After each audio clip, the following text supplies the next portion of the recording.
그녀의 장갑 낀 손이 운전대를 단단히 잡았습니다. 리아드의 밤은 인공의 별들로 가득했고 그 빛은 매끄러운 앞유리에 부딪혀 부서졌습니다. 그녀는 엑셀을 밟았습니다.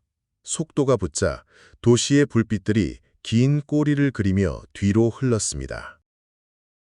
바로 이 순간, 이 자유로운 질주가 한 세기 동안의 침묵 위에 세워졌다는 사실을 그녀는 알고 있었을까요?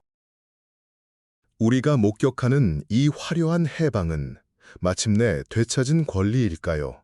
아니면 언제든 다시 닫힐 수 있는 더 아름답게 꾸며진 새 장의 문일까요? 우리는 사우디아라비아의 역사를 이렇게 배웠습니다. 모래바람만 불던 척박한 땅, 낙타와 대추야자의 의지에 살아가던 유목민의 터전. 그곳에는 국가라는 개념도 중앙 권력이라는 실체도 희미했습니다. 유럽의 제국주의자들은 지도 위에서 이곳을 무시했고 땅 아래 무엇이 잠들었는지 아무도 상상하지 못했습니다.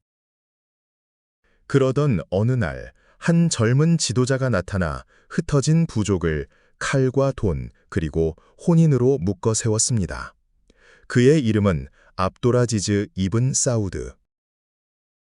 1902년 26의 나이로 리야드의 마스마크 요새를 점령하며 왕국의 서막을 연 인물입니다. 그리고 1938년 마침내 땅이 검은 황금을 쏟아내기 시작했습니다. 세계 최대의 석유 왕국이 탄생하는 순간이었습니다. 이것이 우리가 아는 역사의 표면입니다. 하지만 그것이 정말 전부였을까요? 그 거대한 서사 아래 이름 없이 쓰러져간 목소리들은 없었을까요? 역사는 승리한 남성들의 연대기이지만 그들의 그림자 속에서 역사의 무게를 온몸으로 감당해야 했던 여성들의 삶은 어떠했을까요? 모든 변화의 파도는 가장 낮은 곳에 가장 먼저 그리고 가장 혹독하게 부딪히는 법입니다. 1902년의 새벽, 마스마크 요새의 성벽은 아직 어둠에 잠겨 있었습니다. 압두라지즈와 그의 40명 남짓한 전사들이 성벽을 기어오를 때 요새 안의 여성들은 무엇을 하고 있었을까요? 그들은 아마도 잠들어 있었거나 혹은 이른 아침을 준비하며 빵을 굽고 있었을 겁니다. 그들에게 다가오는 것은 새로운 왕국의 여명이 아니라 또 다른 남성들의 지배, 또 다른 전쟁의 소음이었을 뿐입니다. 칼날이 부딪히는 소리, 비명, 그리고 마침내 찾아온 정적. 승자의 깃발이 올랐을 때 한 시대가 저물고 새로운 시대가 시작되었습니다.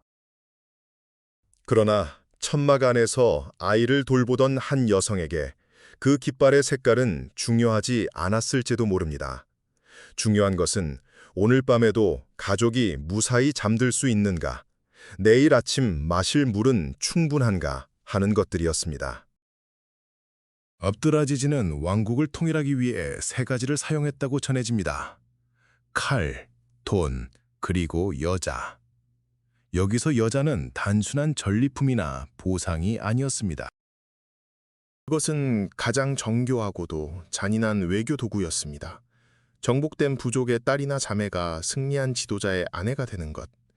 그것은 피해 복수를 막고 충성을 맹세하게 하는 가장 확실한 족쇄였습니다. 한 여성이 있었습니다. 그녀는 자신의 부족이 패배한 그날 밤 아버지의 손에 이끌려 낯선 남자의 장막으로 보내졌습니다. 그녀는 그의 몇 번째 아내인지 알 수 없었습니다. 어제의 적이 오늘의 남편이 되는 순간 그녀의 몸은 두 부족을 잇는 다리가 되었습니다. 그녀가 낳을 아들은 새로운 왕국에 대한 인질이자 동시에 미래의 주인이 될 것이었습니다. 그녀는 화려한 비단 옷을 입고 값비싼 장신구를 걸쳤지만 그녀의 눈동자에 담긴 고향의 풍경은 날마다 희미해져 갔습니다. 그녀는 밤마다 고향의 노래를 흥얼거렸을지도 모릅니다. 아무도 듣지 못하는 곳에서 오직 자신만이 아는 언어로 말입니다.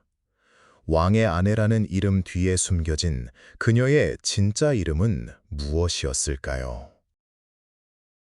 역사는 그녀를 기록하지 않았습니다. 그녀는 그저 누구의 딸, 누구의 아내, 누구의 어머니로만 존재했습니다. 왕국의 초석 아래에는 그렇게 이름 없이 묻힌 수많은 여성들의 침묵과 눈물이 있었습니다. 그러던 1938년 3월 세상이 뒤집혔습니다. 다란 지역의 담맘 7번 유정에서 검고 끈적한 액체가 분수처럼 솟구쳐 올랐습니다. 미국인 기술자들은 환호성을 질렀고 그 소리는 메마른 사막을 가로질러 왕군까지 전해졌습니다. 나프트, 아랍인들이 역청이라 부르던 그것은 이제 블랙 골드, 즉 검은 황금이 되었습니다. 한 여성은 그날 남편이 흥분해서 집으로 돌아오는 것을 보았습니다. 그의 손에는 난생 처음 보는 녹색 종이, 달러가 들려 있었습니다. 그는 사막에 세워진 거대한 철제 구조물에 가서 일하기 시작했고 매달 그 녹색 종이를 가져왔습니다.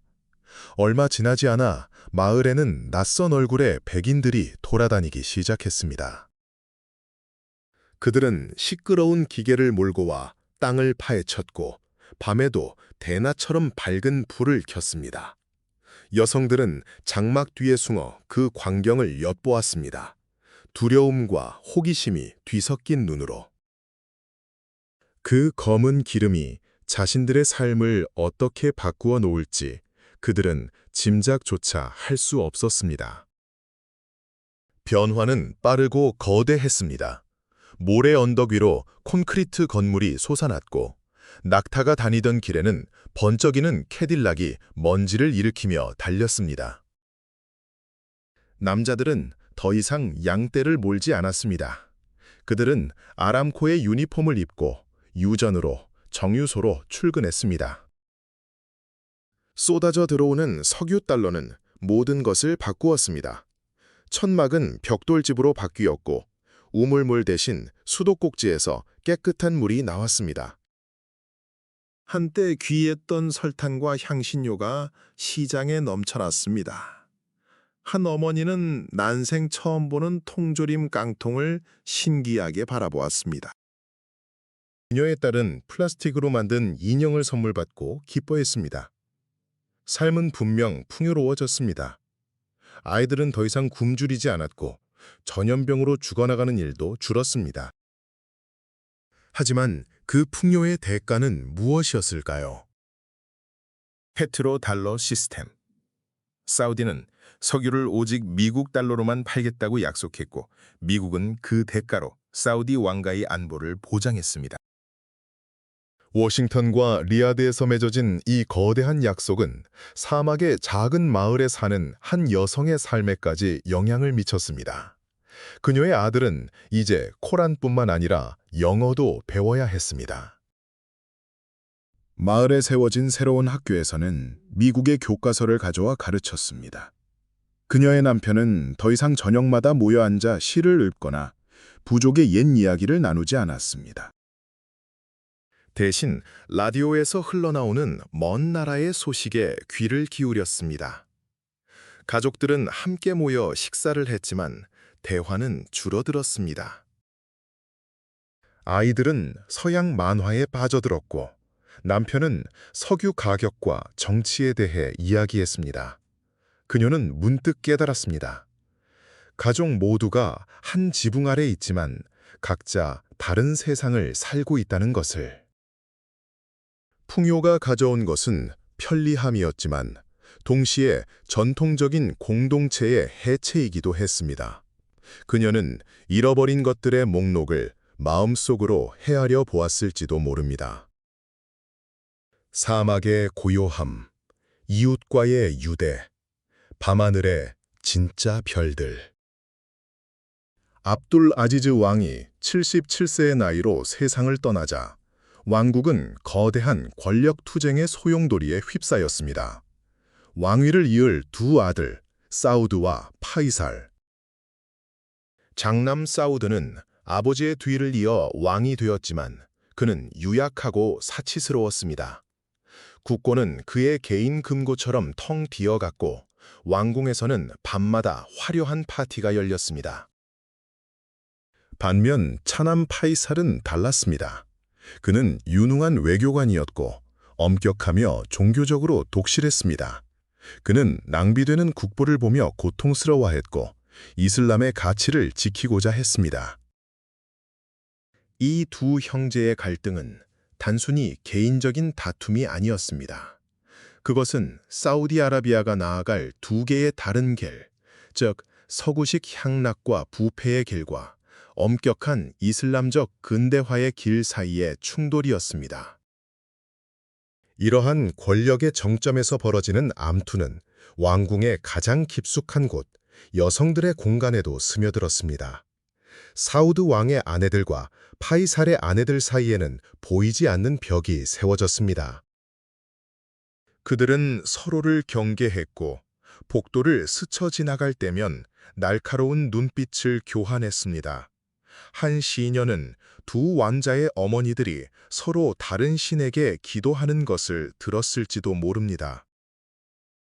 한쪽은 아들의 권력이 영원하기를, 다른 한쪽은 아들이 나라를 바로 세우기를. 그녀들에게는 남편의 권력은 곧 자신의 생존과 직결되는 문제였습니다. 왕국의 혼란 속에서 가장 먼저 희생되는 것은 언제나 힘없는 여성들과 아이들이었기 때문입니다. 결국 파이살은 결단을 내렸습니다. 그는 형 사우드가 해외 순방으로 자리를 비운 사이 왕가의 원로들과 종교 지도자들의 지지를 얻어냈습니다. 그리고 형에게 아버지의 반지를 보내며 사실상의 폐위를 통보했습니다. 반지는 단순한 장신구가 아니었습니다. 그것은 왕권의 상징이자 형제간기 종말을 구하는 비수였습니다. 사우드는 망명길에 올랐고 파이살이 새로운 왕이 되었습니다. 왕궁의 여성들은 안도의 한숨을 내쉬었을까요? 아니면 또 다른 불확실성에 대한 두려움에 떨었을까요? 새로운 왕은 사치와 낭비를 끝냈지만 동시에 더 엄격한 규율을 가져왔습니다. 여성들의 삶을 옥죄는 보이지 않는 벽은 더욱 두꺼워지고 높아졌습니다. 파이살 왕의 시대, 아흐메드 자키 야만이라는 젊은 석유 장관이 혜성처럼 등장했습니다. 그는 서구에서 교육받았지만 그의 심장은 사망의 전사를 닮아 있었습니다. 그는 더 이상 서구 석유 회사들의 들러리가 되기를 거부했습니다. 그는 아람코의 지분을 되찾아오기 위한 치밀한 협상을 시작했습니다. 그리고 1973년 역사를 바꾼 그 순간이 왔습니다. 이집트와 시리아가 이스라엘을 공격하자 미국을 비롯한 서방 세계는 이스라엘을 지원했습니다. 분노한 파이살 왕과 야마니는 인류 역사상 가장 강력한 경제 무기를 꺼내들었습니다. 석유 금수 조치. 사우디는 석유 생산량을 대폭 줄이고 미국과 네덜란드 등 이스라엘을 지원한 국가에 대한 수출을 전면 중단했습니다. 전 세계는 충격에 빠졌습니다. 서구의 주유소에는 긴 줄이 늘어섰고 공장은 멈췄으며 가정집의 난방은 꺼졌습니다. 오일 쇼크였습니다. 사우디의 한 가정집 거실, 텔레비전 화면 속에서 야마니 장관이 서구 기자들을 향해 차갑고 단호한 목소리로 말하고 있었습니다. 석유는 단순한 상품이 아닙니다. 그것은 우리의 존엄성입니다. 한 여성은 그 장면을 지켜보며 가슴이 뛰는 것을 느꼈습니다. 처음으로 자신의 나라가 세계를 향해 큰 소리를 내는 것을 본 것입니다. 굴욕의 역사를 끝내고 당당한 주권 국가로 서는 순간처럼 보였습니다. 남편과 아들들은 자랑스러워하며 환호했습니다. 하지만 그녀의 마음 한구석에는 불안감이 싹 텄습니다.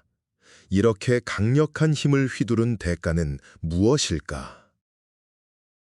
세계의 분노를 한 몸에 받게 된 자신들의 운명은 어떻게 될까? 그녀의 불안은 현실이 되었습니다. 석유 가격은 폭등했고 사우디의 국부는 상상을 초월할 정도로 불어났지만 동시에 사우디는 서방 세계의 공공의 적이 되었습니다. 테러의 위협이 일상이 되었고 사회는 더욱 경직되었습니다.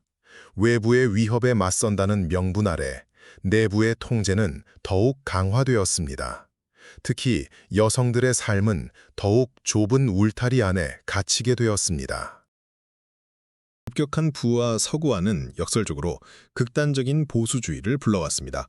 사회의 기강이 해이해지고 이슬람의 가치가 훼손될 것을 우려한 종교 세력의 목소리가 커졌습니다. 파이살 왕 사신도 독실한 무슬림이었기에 이러한 흐름을 막지 않았습니다. 오히려 국가의 정체성을 강화하는 길이라 믿었을지 모릅니다. 그 결과 여성들에게는 새로운 족쇄들이 채워졌습니다. 한때 일부 부유층 여성들이 운전하던 자동차는 금지되었습니다. 여성의 교육은 허용되었지만 그것은 좋은 아내이자 현명한 어머니가 되기 위한 교육으로 제한되었습니다. 공공장소에서 여성은 남성 보호자 없이는 다닐 수 없게 되었고 무타와로 불리는 종교 경찰들이 거리를 순찰하며 여성들의 복장과 행동을 감시했습니다. 한 젊은 여성은 대학에서 화학을 공부하고 싶었습니다. 그녀는 과학자가 되어 나라에 기여하고 싶었습니다. 하지만 그녀에게 허락된 전공은 가정학과와 아랍 문학뿐이었습니다.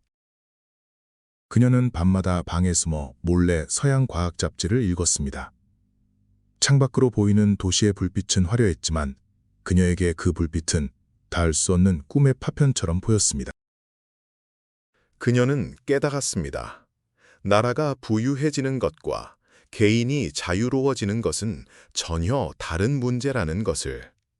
황금으로 만들어진 세장은 여전히 세장일 뿐이었습니다. 시간이 흘러 1988년 사우디 아람코의 최초의 사우디인 CEO 알리 알 나이미가 취임했습니다.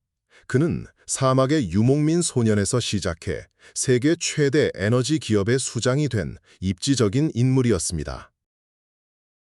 그의 리더십 아래 사우디는 석유 생산량을 극대화하며 명실상부한 세계의 에너지 패권을 장악했습니다. 그러나 석유라는 단 하나의 기둥에 의지한 경제는 유가가 폭락할 때마다 왕국 전체를 뒤흔들었습니다. 재정 위기의 공포는 왕정의 종말이라는 악몽과 함께 찾아왔습니다. 2000년대 들어서는 알카에다와 같은 테러 조직의 위협이 왕국의 심장부를 켜놓았습니다. 서구와의 협력은 부를 가져다 주었지만 동시에 성질을 이교도에게 더럽혔다는 비난의 빌미가 되었습니다. 왕국은 안팎으로 흔들렸습니다. 2015년 왕위를 둘러싼 갈등이 다시 한번 수면 위로 떠오르고 테러의 공포가 극에 달했을 때 왕국은 벼랑 끝에 서 있었습니다. 한 노파는 창밖을 내다보며 손주들에게 옛날 이야기를 들려주었습니다. 그녀가 젊었을 때 사막에는 길이 없었다고, 사람들은 별을 보고 길을 찾았다고. 하지만 이제는 너무 많은 불빛 때문에 별이 보이지 않는다고 그녀는 중얼거렸습니다. 우리는 모든 것을 가졌지만 길을 잃어버린 것 같구나. 그녀의 말은 한 개인의 회한이 아니라 석유에 취해 미래를 보지 못했던 왕국 전체의 자화상이었습니다. 바로 그 위기의 순간 새로운 세대의 리더가 등장했습니다. 그는 석유 이후의 시대를 준비해야 한다고 외쳤습니다. 비전 2030. 그것은 단순히 경제 개발 계획이 아니었습니다. 그것은 사우디아라비아라는 국가의 정체성을 근본부터 바꾸려는 거대한 실험의 시작이었습니다. 석유우존 경제에서 벗어나 관광, 엔터테인먼트, 미래기술 산업을 육성하고 무엇보다 굳게 닫혀있던 사회의 문을 열겠다는 선언이었습니다. 수십 년간 금지되었던 영화관이 다시 문을 열고 세계적인 팝스타들이 리야드에서 공연을 펼쳤습니다. 그리고 마침내 가장 상징적인 변화가 일어났습니다. 여성 운전 금지 조치가 해제된 것입니다. 한 여성이 운전면허증을 손에 쥐었습니다. 그녀의 할머니는 평생 남편이나 아들이 운전하는 차에 뒷좌석에만 앉아야 했습니다. 그녀의 어머니는 운전을 할 수 있다는 사실 자체를 상상조차 해본 적이 없었습니다. 그러나 이제 그녀는 자신의 손으로 운전대를 잡고 어디든 갈 수 있게 되었습니다. 그녀가 처음으로 혼자 차를 몰고 나간 날, 그녀는 라디오를 크게 켜고 노래를 따라 불렀습니다. 눈물이 뺨을 타고 흘렀지만 그것은 슬픔의 눈물이 아니었습니다. 그녀는 자신이 단지 운전을 하는 것이 아니라 할머니와 어머니의 한을 대신 풀어주고 있다고 느꼈습니다. 그녀는 자신을 억압했던 과거 위를 질주하고 있었습니다. 오늘 밤 그녀는 자유롭게 도시를 달립니다. 그녀의 할머니가 빼앗겼던 바로 그 길 위를 말입니다. 이 새로운 자유와 화려한 변화는 지난 한 세기 동안 침묵을 강요당했던 여성들의 투쟁일까요?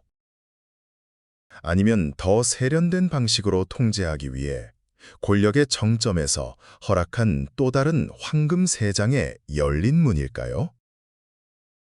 그리고 만약 당신의 자유가, 당신의 권리가 다른 누군가의 허락에 의해 주어지고 또 언제든 거두어질 수 있는 것이라면 당신은 정말로 자유로운 것입니까?